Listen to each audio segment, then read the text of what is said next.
Penolakan masyarakat terhadap kebijakan pemerintahan Jokowi di ujung pemerintahannya tentang tapera, tabungan perumahan rakyat, semakin banyak yang menentang. Bahkan kemarin Basuki dan Sri Mulyani yang didapuk sebagai komisioner di tapera tersebut tampak mulai lemas dan menyerah terhadap tekanan publik. Apa yang terjadi dari penolakan yang dilakukan oleh publik?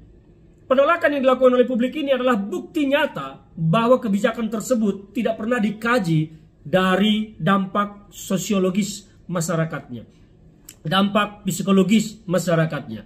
Kebijakan ini terkesan dipaksakan hanya satu tujuan, mencari uang. Uang dicari untuk apa? Menambal yang bocor. Terlihat bahwa dari beberapa informasi yang kita dengar, APBN 2025 itu diperkirakan akan defisit sekitar 600 triliun. Wow, amazing. Luar biasa.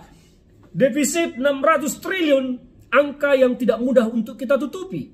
Belum lagi ditambah dengan program-program Pak Prabowo yang mungkin belum tentu terakomodir di dalam APBN 2025. Lantas, APBN 2025 yang diprediksi defisit 600 triliun itu kerjaan apa?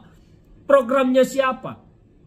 Ini menjadi pertanyaan besar. Kalau itu telah mengakomodir program dan visi misinya Pak Prabowo Subianto selama masa kampanye, mungkin kita bisa menerima. Dan nanti Prabowo akan berusaha mencari dana untuk menutupi defisit tersebut.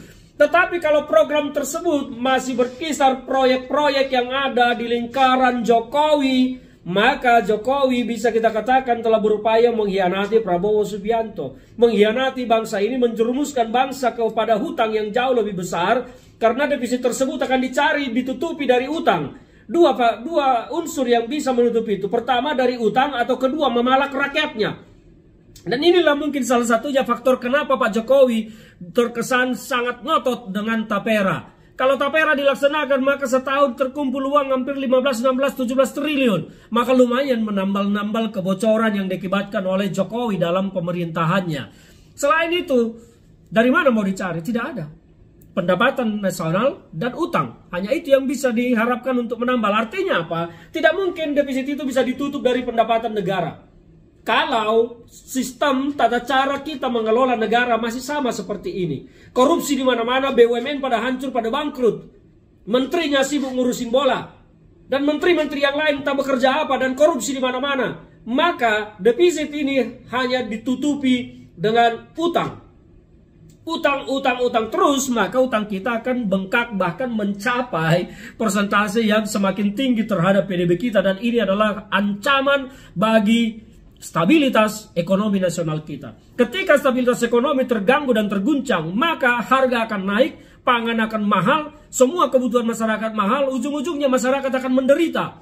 Sementara pejabat kita hidup bermewah-mewah, lihat saja di jalanan semua mobil pejabat kita, tidak ada mobil yang sederhana, semua mobil mewah yang serba wah. Padahal gaji menteri saja cuma berapa puluh juta. Tapi mobilnya semua, hidupnya semua sangat wah, luar biasa. Inilah contoh bobrok negara kita. Jokowi menjerumuskan kita terlalu jauh dengan pembangunan yang tidak bisa kita banggakan di dunia. Jokowi membangun hal-hal yang bersifatnya tidak bisa membuat Indonesia disegani dunia. Tetapi hutangnya menumpuk luar biasa. Bandingkan dengan Korea Utara. Korea Utara jauh ekonominya di bawah kita. Tapi mengapa Korea Utara setiap melakukan sesuatu mereka bisa disegani oleh dunia, ditakuti oleh dunia, karena mereka fokus kepada membuat sesuatu yang berarti. Sementara Jokowi fokus kepada sesuatu yang halusinasinya tinggi. Saya tidak mengerti arah pembangunan Jokowi ini, jalan tol, semua butuh jalan tol, semua butuh infrastruktur. Tapi apakah jalan tol ini kebanggaan bagi bangsa Indonesia? Tidak. Apakah jalan tol ini bisa kita banggakan ke dunia? Tidak. Itu semua hanya fata morgana yang kelak akan menjerat kita kepada perbudakan di negeri sendiri. Percayalah, lihat saja tarif tol, mahalnya minta ampun. Mahalnya minta ampun. Mengerikan bangsa kita ini.